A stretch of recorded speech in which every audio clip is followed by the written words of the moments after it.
Hello dear students, I am Rajveer your German language teacher. आज की जो वीडियो है बहुत ही इंफॉर्मेटिव और इंटरेस्टिंग होने वाली है, जिसके अंदर हम कंपेयर करेंगे कि नर्सिंग आउसबिल्डिंग in Germany and BSc nursing in India दोनों ही कैटेगरीज के अंदर किस में आपके पास ज्यादा एडवांटेजेस हैं और किसके अंदर कम एडवांटेजेस हैं। दोनों को हम बहुत डिटेल में कंपेयर करेंगे। हमारे पास बहुत सारे स्टूडेंट्स की क्वेरीज आती है कि सर, अगर मैं नर्सिंग इंडिया से कर लूं और बाद में मैं जॉब अगर जर्मनी में कर लूं तो कैसा रहेगा, या फिर हाउस बिल्डिंग अगर मैं इंडिया में करूं, वो जर्मनी में करूं, तो उसका क्या बेनिफिट मुझे मिलेगा rather than nursing in India. तो सभी पॉइंट्स को हम कवर करेंगे और डिटेल में उन पॉइंट्स को हम डिस्कस करेंगे। सबसे पहला जो हमारा पॉइंट है, ड्यूरेशन ऑफ द प्रोग्राम। आपको भी पता है कि अगर किसी भी कोर्स को हम अडॉप्ट करते हैं तो उसके लिए हमारा टाइम कितना इन्वेस्ट होने वाला है, वो सबसे पहला पॉइंट हमारा आता है। मनी भी डेफिनेटली एक बहुत बड़ा रोल प्ले करता है, बट टाइम भी बहुत देखा जाता है कि उसके अंदर मनी और टाइम दोनों कितने स्पेंड हो रहे हैं। तो सबसे पहले अगर मैं nursing house building in Germany की बात करूं, जो कि एक वोकेशनल ट्रेनिंग प्रोग्राम है, तो उसकी ड्यूरेशन जो है वो 3 इयर्स की रहती है। Okay, nursing house building in Germany, उसकी ड्यूरेशन आपकी 3 इयर्स की होगी, जिसको हम वोकेशनल ट्रेनिंग भी कह सकते हैं। वो आपका 3 इयर्स में कंप्लीट हो जाएगा। और अगर हम nursing in India, BSc nursing की हम स्पेशली बात कर रहे हैं, जीएनएम की नहीं। बीएससी नर्सिंग एक तरीके से ग्रेजुएशन हो गया आपका। तो वो अगर आप करते हैं तो आपको 4 इयर्स का कंप्लीट ड्यूरेशन लगेगा। यहाँ पे 3 इयर्स में आपकी नर्सिंग हाउस बिल्डिंग हो जाएगी, जिसके अंदर आप सारे बेनिफिट्स इसके ले सकते हैं। और वहीं जो अगर आप नर्सिंग पूरा बीएससी करना चाहते हो नर्सिंग में, तो फिर आपको 4 इयर्स इन्वॉल्व करने होंगे। तो आप देख सकते हो कि हमारे पास जो अभी एडवांटेजेस हैं वो यहाँ पे नर्सिंग हाउस बिल्डिंग में ज्यादा है। नेक्स्ट पॉइंट की तरफ देखते हैं। नेक्स्ट पॉइंट की अगर हम बात करें तो वो है एजुकेशनल सिस्टम, कि nursing house building in Germany उसमें कैसे एजुकेशन हमें रिसीव होगी। और अगर नर्सिंग अगर हम बीएससी नर्सिंग अगर इंडिया में करें तो उसमें कैसा होगा। जनरली मैं आप लोगों को बताना चाहता हूं कि नर्सिंग हाउस बिल्डिंग जो है उसमें प्रैक्टिकल ट्रेनिंग होती है और थ्योरेटिकल स्टडीज होती है। यानी कि आपको यूनिवर्सिटी में एडमिशन नहीं मिलता है, आपको कोई कॉलेज यूनिवर्सिटी में एडमिशन नहीं होके एक एम्प्लॉयर के थ्रू वहां पे एडमिशन मिलता है, जो कि एक क्लिनिक हो सकता है, एक हॉस्पिटल हो सकता है, एक ऑर्गेनाइजेशन हो सकता है। जो गवर्नमेंट के अंडर में हो ऐसा कंपलसरी नहीं है। उसमें आपको प्रैक्टिकल ट्रेनिंग भी मिलेगी, यानी कि प्रैक्टिकली आप वहाँ 40 आवर्स का एक पर वीक का एक प्रोग्राम होता है, जिसमें 20 आवर्स आप प्रैक्टिकली लर्न करते हो एंड 20 आवर्स आप थ्योरेटिकल लर्न करते हो। तो ये हो गया nursing house building in Germany, जिसमें 40 आवर्स रहते हैं इन ए वीक, और 20 आवर्स प्रैक्टिकल होता है और 20 आवर्स थ्योरेटिकल होता है। कई बार केसेस ऐसे भी हो सकते हैं कि 40 आवर्स ओवरऑल आपका 1 वीक के लिए प्रैक्टिकल चल रहा है और 1 वीक जो है 40 आवर्स का वो थ्योरेटिकल चल रहा है। ऐसी ये कुछ स्टडी होगी। अगर हम बीएससी नर्सिंग इन इंडिया की बात करें तो क्लासरूम लर्निंग होती है, जिसके अंदर प्रॉपर आपको आपका एक स्केड्यूल होता है, मॉर्निंग टू आफ्टरनून और लेट इवनिंग ऑल्सो समटाइम्स, जिसके अंदर क्लासरूम में स्टडी होती है। बहुत सारे स्टूडेंट्स होते हैं, 40-50 स्टूडेंट्स। लैब वर्क होता है। वैसे लैब वर्क वर्क जो है वो यहाँ पे भी होगा, क्योंकि वो तो इनिशियल है, क्योंकि आप प्रैक्टिकली जो लर्निंग करोगे वो हॉस्पिटल और क्लिनिक में होगी। तो जो भी प्रैक्टिकल वर्क होता है वो सारा सब कुछ यहाँ पे आएगा, चाहे वो लैब हो, चाहे वो केयर करना हो किसी पेशेंट का, वो सब। एंड क्लिनिकल इंटर्नशिप्स, और आपको यहाँ पे इंटर्नशिप्स भी मिलेगी। जबकि हाउस बिल्डिंग प्रोग्राम जो है वो खुद अपने आप में इंटर्नशिप प्रोग्राम ही है, तो उसमें भी आपको कोई सोचने की जरूरत नहीं है। यहाँ पे प्रैक्टिकल और थ्योरेटिकल दोनों का एक कंबाइंड कोर्स होगा। आगे देखते हैं। नेक्स्ट अगर हम बात करें टाइप ऑफ ट्रेनिंग, तो nursing house building in Germany, इसके अंदर टाइप ऑफ ट्रेनिंग कैसा रहेगा, कि किस टाइप की ट्रेनिंग रहेगी। वर्क एंड स्टडी, जैसे लास्ट पॉइंट में भी हमने कवर अप किया था कि आपको वर्क भी करना होगा और आपको स्टडी भी करनी होगी। वर्क का मतलब जैसा कि एक नर्स वर्क करता है, एग्जैक्टली सेम मैनर में आपको स्टार्टिंग से ही वर्क कराया जाएगा। प्रैक्टिकली उसी वे में आपको दिखाया जाएगा। और स्टडी में डेफिनेटली दोनों ही केसेस में सेम है। देखो, यहाँ पे आपको स्टाइपन भी मिलता है। स्टाइपन इसी बात का मिलता है क्योंकि आपको स्टार्टिंग से वर्क करवाया जाता है। और जो स्टाइपन है उसका हमने एक डिटेल वीडियो बनाया था, जो कि हाउस बिल्डिंग इन जर्मनी है, वो सभी फील्ड्स के लिए है, चाहे वो नर्सिंग हो, चाहे वो मैकाट्रॉनिक्स हो, चाहे वो आईटी हो, चाहे वो प्लम्बर हो, सभी के अंदर सेम ही है कि वर्क एंड स्टडी होता है और उसमें आपको एक स्टाइपन भी मिलता है, जो कि इधर पॉसिबल नहीं है। देखते हैं आगे। BSc nursing in India. तो बीएससी नर्सिंग जो है उसके वो ज्यादातर एकेडमिक होगा, जिसके अंदर आपको प्रॉपर क्लासरूम में क्लासेस लेनी होगी, स्टूडेंट्स होंगे और उनके साथ में आपको प्रॉपर करना होगा। ठीक है, तो ये एकेडमिक होगा और इसमें वर्क एंड स्टडी दोनों कंबाइन होंगे। नेक्स्ट अगर हम देखें तो सर्टिफिकेशन। सर्टिफिकेशन जो है nursing house building in Germany का, वो स्टेट रिकॉग्नाइज्ड नर्सिंग का आपको सर्टिफिकेट मिलेगा, जो कि वैलिड होता है आपके जर्मनी में भी, यूरोपियन कंट्रीज में भी और अदर पार्ट्स में भी वर्ल्ड के। यहाँ अगर बीएससी नर्सिंग इन इंडिया की बात करें तो बैचलर्स की डिग्री आपको मिल जाएगी। Bachelor of science in nursing, BSc nursing degree आपको यहाँ पे मिलेगी। यहाँ पे डिग्री नहीं होती है, ये एक वोकेशनल ट्रेनिंग प्रोग्राम है जिसके अंदर आप एक स्किल्ड वर्कर बनते हो। तो यहाँ पे आपको सर्टिफिकेशन कोर्स, आप इसको कुछ समझ सकते हो, और यहाँ पे एक ये ग्रेजुएशन कोर्स हो जाता है। तो यहाँ पे इसका एक बड़ा वेटेज चलता है और ये एक बड़ा एडवांटेज है इसका कि ये एक डिग्री प्रोग्राम है जिसके अंदर आपको B bachelor of science in nursing BSc आपकी कंप्लीट हो जाएगी, यानी कि आपका बैचलर्स कंप्लीट हो जाएगा। जबकि यहाँ पे आपको स्टेट रिकॉग्नाइज्ड नर्सिंग की एक सर्टिफिकेशन मिलेगा, इसमें आपकी डिग्री कंप्लीट अभी तक नहीं हुई है। सबसे इंपॉर्टेंट पॉइंट जो हमारा है, लैंग्वेज ऑफ इंस्ट्रक्शन। यहाँ पे अगर आप nursing house building in Germany करोगे तो आपका पूरा का पूरा नर्सिंग जो है वो जर्मन लैंग्वेज में होगा। क्लियरली मेंशन होगा आप जर्मनी में ही नर्सिंग हाउस बिल्डिंग करोगे और वो सारा का सारा सिलेबस जर्मन लैंग्वेज में होगा। तो ये सबसे बहुत ही इंपॉर्टेंट टॉप पॉइंट है। इसको हम आगे लास्ट में डिस्कस करेंगे कि लैंग्वेज आपको कैसे लर्न करनी चाहिए और कैसे क्या आप इसमें सक्सेस हो सकते हो। नेक्स्ट है बीएससी नर्सिंग इन इंडिया। यहाँ पे जो अमूमन कॉलेजेस हैं, इंस्टीट्यूट्स हैं और यूनिवर्सिटीज हैं, वो इंग्लिश में ऑफर करते हैं या फिर कोई रीजनल लैंग्वेज के अंदर भी हो सकता है, जैसे साउथ के अंदर है। तो यहाँ पे ये इंस्ट्रक्शन के लिए आपके लिए एक लैंग्वेज का काफी अच्छा सपोर्ट होता है कि इंग्लिश या फिर रीजनल लैंग्वेज या फिर हिंदी में भी हो सकता है। तो that is good point here. यहाँ पे जर्मन लैंग्वेज है जो टोटली न्यू लैंग्वेज होगी आपके लिए, और उसी में नर्सिंग करना, तो ये थोड़ा सा आपको देखना होगा। नेक्स्ट पॉइंट जो है वो सबसे इंपॉर्टेंट पॉइंट है अभी तक का, कॉस्ट एंड फाइनेंशियल एस्पेक्ट्स। कि आपका, आपको भी पता है कि जब मैंने पहला पॉइंट आपको कवर किया था तो एक चीज ये बताई थी कि हर एक कोर्स के अंदर, चाहे वो नर्सिंग हो, एमबीए हो या फिर इंजीनियरिंग हो, सभी के अंदर एक फैक्टर बहुत ही इंपॉर्टेंट होता है, टाइम। आपकी टाइम ड्यूरेशन उस कोर्स को कंप्लीट करने की, एंड साथ में उसमें कॉस्ट कितनी लगेगी, और फिर बाद में उसमें आपको आउटपुट कितना मिल रहा है, वो सबसे इंपॉर्टेंट पॉइंट होते हैं किसी भी कोर्स, किसी भी कॉलेज डिग्री को करने के। अगर हम बात करें nursing house building in Germany, free of cost. तो यहाँ पे जो नर्सिंग हाउस बिल्डिंग है जर्मनी में वो फ्री ऑफ कॉस्ट है, यानी कि आपका कोई भी चार्जेस इनके अंदर नहीं लगता है। अगर आप किसी भी एम्प्लॉयर जो है या फिर कोई इंस्टीट्यूशन है, ऑर्गेनाइजेशन है, वहां से अगर हाउस हाउस बिल्डिंग करते हो नर्सिंग की, तो वो आपसे कोई भी चार्जेस नहीं लेता है। No tuition fees. जो भी 3 इयर्स तक आपका कंप्लीट हाउस बिल्डिंग होगा नर्सिंग के लिए, ट्वेल्थ के बाद में होगा। ट्वेल्थ पास स्टूडेंट इसमें चाहिए। और इसमें एक बात और है कि नर्सिंग हाउस बिल्डिंग या नर्सिंग करने के लिए आपको जर्मनी में कंपलसरी नहीं है कि आपके पास बायो सब्जेक्ट हो या रिलेवेंट सब्जेक्ट हो ट्वेल्थ के अंदर। आप किसी भी स्ट्रीम से हो तो भी आप इसको स्टार्ट कर सकते हो। ट्वेल्थ बस एक कंडीशन है कि आपके मोर देन 50% समथिंग होने चाहिए, आपकी एज मोर देन 18 होनी चाहिए, और आपके पास में एक्सपीरियंस हो नहीं हो, कॉलेज डिग्री है नहीं है, उससे कोई लेना देना नहीं है। 18 से लेके 35 तक की एज के स्टूडेंट्स इसमें एलिजिबल है। ये एक बहुत ही बड़ा एडवांटेज है कि नो ट्यूशन फी। ड्यूरेशन भी हमारी अभी सबसे पॉजिटिव पॉइंट्स की अगर हम बात करें तो नो ट्यूशन फी, ये सबसे बड़ा पॉइंट हो गया। और एक आपकी ड्यूरेशन, ड्यूरेशन आपकी 3 इयर्स है in comparison to BSc nursing in India, और ट्यूशन फी भी जीरो है। तो ये सबसे बड़े एडवांटेज है। अब अगर हम कंपेयर करें इसी कंडीशन को इंडिया से, तो बीएससी नर्सिंग इन इंडिया अगर आप कर रहे हैं तो एक रेंज आपकी जाती है 50,000 to 2 lakh rupees per year. 50,000 उन कॉलेजेस की हैं जो सबसे घटिया कैटेगरी के अंदर आते हैं, या फिर उनका इतना बड़ा एक एक वैल्यू नहीं है उनकी उतनी बड़ी, तो उस केस में 50,000, जैसे आपने कुछ कस्बों के अंदर, टाउन्स के अंदर देखा होगा कि वहां पे कुछ कॉलेजेस होते हैं जहाँ पे आसपास के बच्चे विलेजेस वगैरह से भी आते हैं, तो वहाँ की जो नर्सिंग है वो 50,000 से स्टार्ट हो जाती है।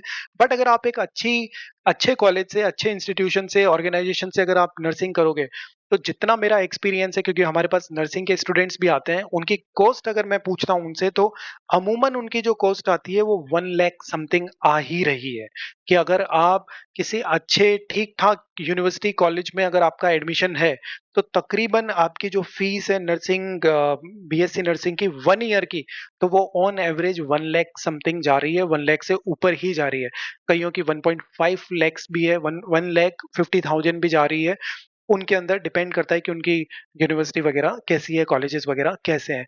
अगर आप किसी ऐसे टाउन से हैं जहाँ आस-पास में आपके आस-पास में कोई बड़ी यूनिवर्सिटी या कॉलेजेस नहीं है, इंस्टीट्यूशंस नहीं है, और आपको किसी बड़ी सिटी में, मेट्रो सिटी में जाके नर्सिंग करनी हो रही है, तो उसमें आपका एक और लॉस है कि आपको हॉस्टल में रहना होगा, तो उसका भी ये मान के चलिए 1 लाख आप और ऐड कर, उसमें अमूमन 1 लाख और ऐड हो जाता है, तो उससे भी आपका जो एक्सपेंडिचर है वो डबल हो जाता है। यानी कि 1 लाख तो आपका फीस हो गया और 1 लाख ही आपका रहने खाने का हो गया, हॉस्टल फैसिलिटीज एंड और एंटायर ईयर। वो ज्यादा भी हो सकता है, depend on the services of the hostel कि कैसी सर्विसेज है, खाना कैसा है, वो सारा सब कुछ डिपेंड करता है कि एक रूम में कितने स्टूडेंट्स हैं एंड ऑल। तो ये हम अभी हॉस्टल के चार्जेस को उसमें ऐड नहीं कर रहे। वैसे अमूमन स्टूडेंट्स को मैंने यही देखा है कि वो किसी बड़ी सिटी में जाके, क्योंकि ज्यादातर जो नर्सिंग करने वाले स्टूडेंट है वो कंट्री साइड के ज्यादा है, तो वो जब वो बड़ी सिटीज में जाते हैं, तो उनका डेफिनेटली ये एक एक्सपेंडिचर भी स्टार्ट हो जाता है। तो हम उसको भी इंक्लूड नहीं कर रहे हैं। अगर आप सोच रहे हो नर्सिंग करने का और आप एक छोटे टाउन से हो या फिर एक विलेज से हो, तो आप प्लीज इसको भी अपना एक एक्सपेंडिचर मानना। सिर्फ और सिर्फ कॉलेज की फीस ही नहीं है, आपको ये भी देखना है कि अगर मैं अपने आसपास में जाऊं, तो वहां पे रहने खाने का भी मेरा एक्सपेंडिचर होगा और वो भी इसमें इंक्लूड हो जाएगा। क्योंकि आगे हम ये देखेंगे कि इतना पैसा स्पेंड करने के बाद में, इतनी मनी आपने इन्वेस्ट करने के बाद में आपको आउटपुट क्या मिल रहा है, वो सबसे इंपॉर्टेंट हो जाएगा हमारे लिए। तो हम ये कह सकते हैं कि 1 लाख रुपीज टू 1.50 1.5 लैक्स और 1,50,000 रुपीज जो है, वो अमूमन इसमें आपके लग जाएंगे। तो अगर ऑन एवरेज हम 4 इयर्स की कॉस्ट को देखें, यहाँ पे ट्यूशन फी फ्री है, यहाँ पे ऑन एवरेज अगर कॉस्ट को देखें तो तकरीबन आपकी 4 to 5 लैक्स में जाएगी। 4 to 5 लाख मैं उन स्टूडेंट्स की बता रहा हूँ जो हॉस्टल वगैरह में नहीं रह रहे हैं। अगर वो होगा तो ये कम से कम भी 6, 7, 8 लाख तक भी जा सकती है। मैं उनकी बात नहीं कर रहा। और उसके अलावा आपको भी पता है कि कॉलेजेस के अंदर कभी असाइनमेंट्स आ गए, कभी क्या हो गया, कभी प्रैक्टिकल, उनके अलग चार्जेस हैं, तो वो भी इसमें हमने इंक्लूड नहीं किए हैं। तो ऑन एवरेज अगर आप एक ठीक-ठाक से कॉलेज में एडमिशन लेते हैं इंडिया में, तो आपका मान के चलिए कि तकरीबन 4 to 5 lakhs तो एक्सपेंडिचर आएगा ही। अगर आप 50,000, 60,000, 70,000 वाले में जा रहे हैं, तो ध्यान रखो कि आपकी वैल्यूएशन फिर उसी कैटेगरी की रहती है। तो अमूमन जो स्टूडेंट्स हैं वो 1 लाख समथिंग वाले में एडमिशन लेते ही हैं। आज के टाइम ये जनरल एक फीस हो चुकी है कॉलेजेस की। तो 4 to 5 lakhs का इन्वेस्टमेंट, जीरो इन्वेस्टमेंट इन ट्यूशन फी। और क्या सबसे प्लस पॉइंट, एक तो tuition fee is free and 3 years है। और आप यहाँ देखो 4 इयर्स आप इन्वॉल्व कर रहे हो। यहाँ पे 4 इयर्स, 3 इयर्स का क्या बेनिफिट होगा और यहाँ 4 इयर्स का क्या लॉस होगा, वो भी मैं आगे डिस्कस करूंगा, आगे देखेंगे हम। अब बात आती है कि वर्किंग कंडीशन, किसी भी कंट्री में आप अगर वर्क कर रहे हैं और किसी भी फील्ड में कर रहे हैं, तो आपका लाइफस्टाइल कैसा होने वाला है, इतने पैसे और टाइम इन्वेस्ट करने के बाद में आप कितना अर्न करोगे, कैसे आप अपने फैमिली को टाइम दे पाओगे, कैसे आप अपनी लाइफस्टाइल को मैनेज कर पाओगे, वो भी बहुत इंपॉर्टेंट है। अगर इंडिया की अगर मैं नर्सिंग हाउस बिल्डिंग जर्मनी में बात करूं, तो तकरीबन आपको वेल पेड रेंज मिलेगी, जिसके अंदर 2,700 यूरो से लेके 4,000 यूरो समथिंग आपकी सैलरी की रेंज जाएगी। ये मैं हाउस बिल्डिंग करने के बाद की बात बता रहा हूँ, और जिसमें कितने ईयर्स इन्वेस्टेड है, 3 इयर्स। और ट्यूशन फीस जो है वो जीरो है। अभी इन्हीं पॉइंट्स को हम कवर अप करेंगे फिर से, तो आप देखना कि आपको और क्या बेनिफिट होंगे। तो आपकी जो सैलरी है वो जाएगी 2,700 euro to 4,000 euro per month. Depend आपके स्किल्स पे भी होगा, डिपेंड आपके मार्क्स पे भी, डिपेंड आपकी लैंग्वेज पे भी, ये सारी चीजें होगी। कि हाँ, मिनिमम जो वेज है वो आपको 2,700 यूरो तो डेफिनेटली मिलेगी। उसके अलावा 3 इयर्स में कंप्लीट होने के बाद की बात है, जीरो ट्यूशन फ्री है। हाई डिमांड होने की वजह से आप लोग भी अगर देख रहे हो, तो आज के टाइम पे बहुत ज्यादा कंटेंट आपको हाउस बिल्डिंग के बारे में या फिर नर्सिंग जॉब के बारे में, या फिर हर कोई दूसरा पर्सन आपको जो थोड़ी बहुत भी नॉलेज रख रहा है, वो जर्मनी को टारगेट कर रहा है। और नर्सिंग स्टूडेंट्स सबसे ज्यादा टारगेट कर रहे हैं, क्योंकि हाई ह्यूज डिमांड है वहां पे।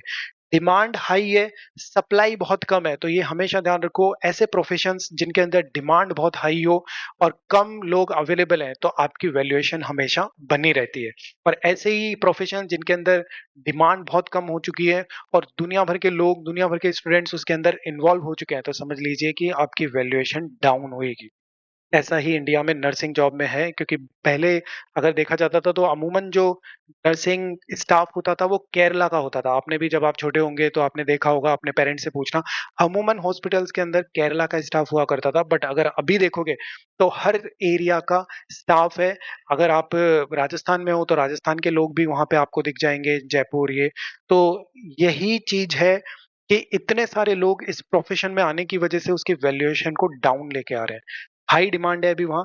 वेरियस लेबर राइट्स, हर कंट्री के अंदर उनके कुछ लेबर राइट्स होते हैं, तो यहाँ पे भी आपको बेनिफिट्स इनका मिलेगा। इंडिया में आप लोगों को पता है कि लेबर राइट्स तो हैं, बट उनका कितना यूज हो पाता है और कितना उनको वैलिड किया जाता है, वो तो आप भी समझ सकते हो। Regulated working hours, regulated working hours आपके लिए सबसे बड़ा बेनिफिट है कि आपको अगर 8 आवर्स के लिए कहा गया है तो आपको 8 आवर्स ही करना होगा, और अगर उससे ज्यादा कर रहे हो तो वो आपकी खुद की एक अम, आपने खुद ने अगर डिसाइड किया है तो ही उसके बाद में आपसे काम करवाया जाएगा, जिसके लिए भी आपको डबल सैलरी मिलेगी, वेज मिलेगा, और आपको भी पता है कि ओटी में डबल मिलेगा। तो ये आप पे डिपेंड करता है। रेगुलेटेड वर्किंग आवर्स है जिसमें आपके शिफ्ट्स भी आप रेगुलेट कर सकते हो, रिक्वेस्ट कर सकते हो, ये सारी चीजें यहाँ पे वर्क कर सकती है। अगर इंडिया की मैं बात करूं, आपने 4 to 5 lakhs की फीस इन्वेस्ट करके और 4 इयर्स आपने इन्वेस्ट करके अगर नर्सिंग करी है, तो उसके बाद आपकी फर्स्ट जो सैलरी है, जो मिनिमम सैलरी अगर आपको मिल सकती है, तो वो जाएगी 12,000, और may be it can be 15,000 also as a fresher. देखो, ये मेरा एक बार का एक्सपीरियंस नहीं है कि मैं कोई डेटा इधर-उधर से या गूगल करके मैंने देखा है कि एवरेज कितनी सैलरी है, ऐसा कुछ नहीं है। ये मेरा रियल टाइम का एक्सपीरियंस है। मेरे पास बहुत सारे स्टूडेंट्स हैं जो नर्सिंग करे हुए हैं, अलग-अलग सिटीज़ से हैं और अलग-अलग कॉलेजेस से पढ़े हुए हैं। उनसे तकरीबन जब भी मैंने ये पूछा कि उनकी सैलरी, जब आपने जॉब स्टार्ट करी थी तो आपकी कितनी सैलरी के साथ में आपने स्टार्ट किया था? किसी ने 10 बोला है, किसी ने 12 बोला है और किसी ने 15 बोला है। तो मैंने ऑन एवरेज इसको यहाँ पे 12 मेंशन किया है।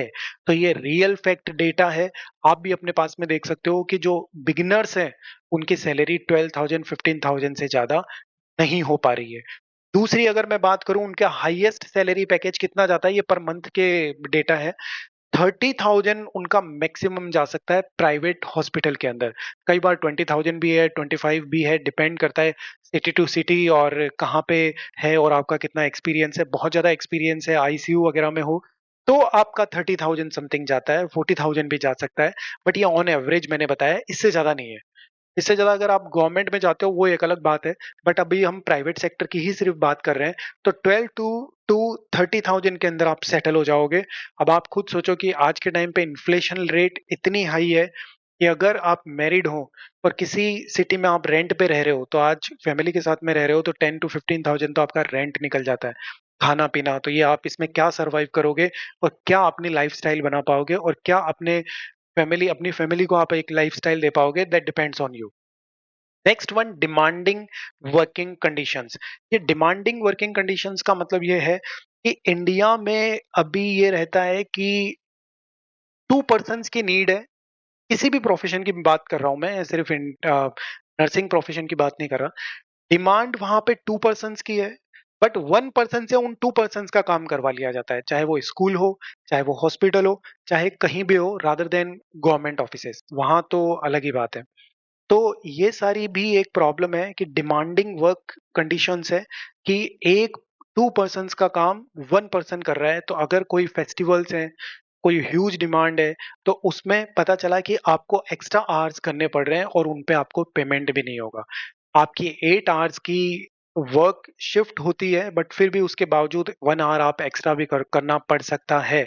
उसके कोई रेगुलेशंस नहीं है। कह दिया कि आज इमरजेंसी है, आपको रुकना ही पड़ेगा, तो आप क्या कर लोगे?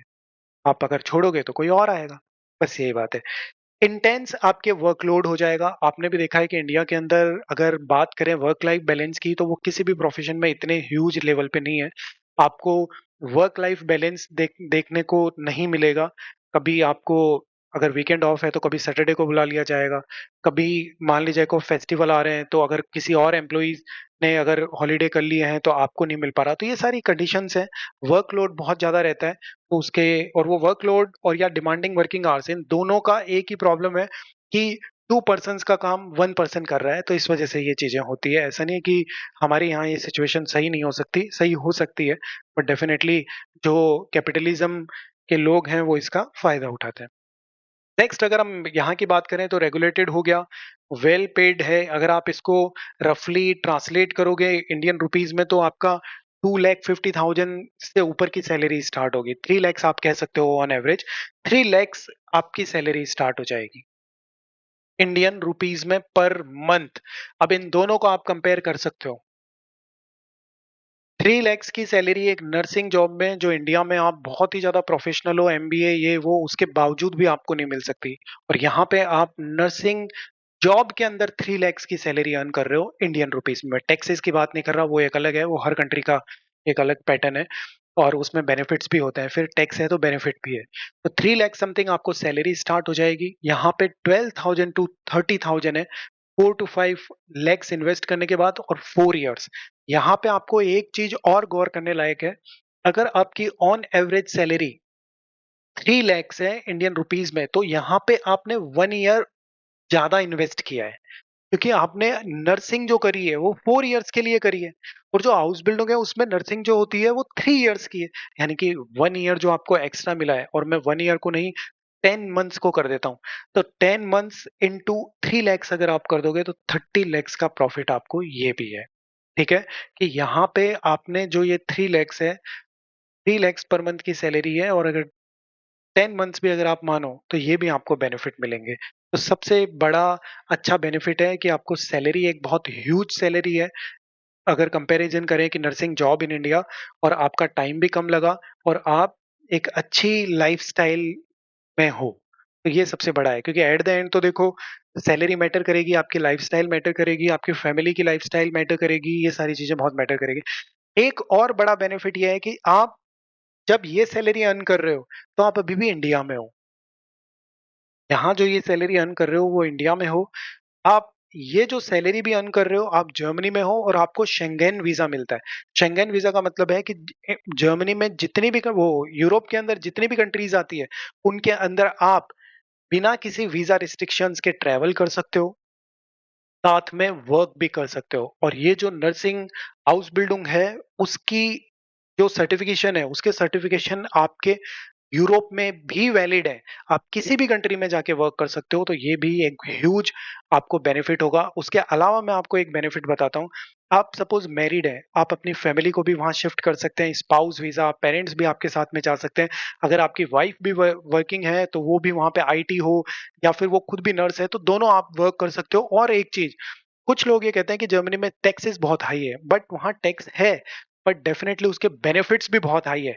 फ्री एजुकेशन, कल को आपके बच्चे होंगे तो जर्मनी में free education, world class education उनको मिलेगी।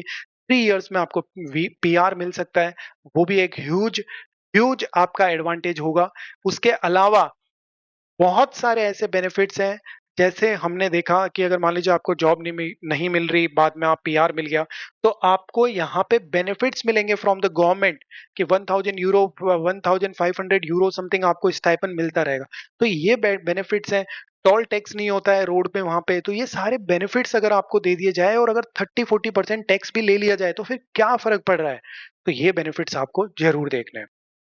फ्री एजुकेशन है, आपके बच्चों को फ्री एजुकेशन वर्ल्ड क्लास। 30% अगर मुझसे कोई टैक्स ले ले और कहे कि आपके बच्चों को वर्ल्ड क्लास एजुकेशन देंगे, तो मैं खुद आगे चल के टैक्स दे दूंगा, कोई प्रॉब्लम नहीं है। नर्सिंग हाउस बिल्डिंग जर्मनी का एक बेनिफिट और होता है कि जब आप हाउस बिल्डिंग करते हो, तो अगर आप हाउस बिल्डिंग कर रहे हो तो उसमें आपको पर मंथ एक स्टाइपन भी मिलता है। ये भी एक ह्यूज एडवांटेज है कि सर हम हमारे एक्सपेंडिचर को वहां कैसे कवर करेंगे। मान लीजिए कि हमारा हाउस बिल्डिंग है वो तो फ्री है, ट्यूशन फीस नहीं है, बट वहां रहना खाना वो फीस तो हमारी लगेगी। उस फीस को कवर करने के लिए वहां पे आपको एम्प्लॉयर के थ्रू एक स्टाइपन मिलता है, जो कि जाता है 800 यूरो से लेके 1300 यूरो तक। तो इस वजह से भी नर्सिंग हाउस बिल्डिंग बहुत ही बेस्ट ऑप्शन आपके लिए हो सकता है। अगर आप 12th पास स्टूडेंट हैं और आप चाहते हैं कि आपका ड्रीम नर्सिंग करना है, चाहे वो इंडिया में हो कहीं पे भी हो, तो आप इसके साथ में जा सकते हैं और आपका बजट भी कम है और बहुत अच्छा अर्न करना चाहते हैं। इसमें आपको पर मंथ स्टाइपेंड भी मिलेगा, जिसकी वजह से आपका रहना, खाना भी वहाँ फ्री हो जाएगा। आप कुछ छोटा-मोटा अमाउंट सेव भी कर सकते हो। जैसे 20,000 30,000 अगर आप पार्ट टाइम भी कर रहे हो, साथ में वीकेंड पे, तो वो सेव भी कर सकते हो। जबकि बीएससी नर्सिंग इन इंडिया, इसके अंदर कोई भी आपको स्टाइपेंड नहीं मिलता है, आपको फीस पे करनी होती है। जैसे हमने लास्ट डिस्कस किया था ना, 4 टू 5 लैक्स की फीस आपको इन्वेस्ट करनी होगी। उसके बाद में आपका रहना-खाना इसके लिए कुछ भी नहीं मिलेगा आपको, जबकि आपको प्रैक्टिकली यूज़ भी किया जाएगा। बट इंडिया यहाँ पे अगर बीएससी नर्सिंग है तो इसमें आपको कोई भी स्टाइपेंड नहीं मिलेगा from government, from private colleges, institutions, कहीं से भी कुछ नहीं मिलेगा। जबकि हाउस बिल्डिंग के अंदर जब आप कोर्स को करते रहोगे तो हर महीने पर मंथ आपको तकरीबन 800 euro to 1300 euro depend on your proficiency in German language, उसके अकॉर्डिंगली आपको यहाँ पे स्टाइपेंड मिलेगा। तो इससे आपकी जो कॉस्ट है, लिविंग एक्सपेंडिचर है और फूड एक्सपेंडिचर है, वो कवर अप यहाँ पे 100% हो जाएंगे। अब बात आती है कि अगर ये इतना आसान है तो हर कोई स्टूडेंट जो है वो जर्मनी जा सकता है। अगर मान लीजिए किसी का भी ड्रीम है कि मुझे नर्सिंग करनी है और उसे ये इन्फॉर्मेशन पता चल गई, तो फिर तो कोई भी जा सकता है। और इंडिया में इतना बड़ा पैसा इन्वेस्ट करने की ज़रूरत नहीं है। 4 टू 5 लैक्स जो है वो इन्वेस्ट करने की ज़रूरत नहीं है और साथ में आपको 4 इयर्स का टाइम भी इन्वेस्ट करने की ज़रूरत नहीं है, तो बहुत आसान हो गया। फिर तो कोई भी जर्मनी से हाउस बिल्डिंग कर लेगा। बट मैं इसके पीछे आपको एक बहुत इम्पोर्टेंट जो रोल प्ले कर रहा है, उस फैक्टर को बताता हूँ, उसके बिना कुछ भी पॉसिबल नहीं है। सबसे पहली एंड लास्ट कंडीशन है B2 level in German language. First and last condition जो आपकी है वो है B2 level in German language. German language आपको लर्न करना कंपलसरी है हाउस बिल्डिंग में, चाहे वो किसी भी फील्ड की हाउस बिल्डिंग हो। जर्मन में लेवल्स होते हैं, जैसे A1 level, A2 level, B1 level and B2 level. B2 level को डिवाइड भी कर रखा है B2.1, B2.2, बट हम डायरेक्ट B2 की ही बात करते हैं। हर एक लेवल आपको कंप्लीट करना होगा, उसके बाद में आप एग्जाम B2 लेवल का सर्टिफिकेशन आपके पास होना ही चाहिए, ये कंपलसरी है। B2 लेवल का सर्टिफिकेशन जो है वो आपको कंप्लीट करना होगा। इसके लिए आपके पास इंडिया में 2 ऑप्शन सबसे पॉपुलर है, और भी है 1-2, बट 2 ऑप्शन सबसे पॉपुलर है जो जर्मनी के ही ऑर्गेनाइजेशंस हैं और इनके सर्टिफिकेट्स वर्ल्ड वाइड वैलिड है। सबसे पहले टेल्क। टेल्क जो है वो जर्मन सर्टिफिकेशन के लिए एग्जाम्स कंडक्ट करता है इंडिया में, और आप इसमें अपीयर हो सकते हो, या फिर गोइथे। ये दोनों इंस्टीट्यूशंस जो है यहाँ से अमूमन स्टूडेंट्स अपना एग्जाम देते हैं और यहाँ से जो सर्टिफिकेट मिलता है उसको आप शो करके अपनी प्रोफिशिएंसी क्रिएट करते हैं कि आपको B2 लेवल तक की जर्मन आती है, और उसके बाद में आप फ्रीली जर्मनी मूव कर सकते हैं।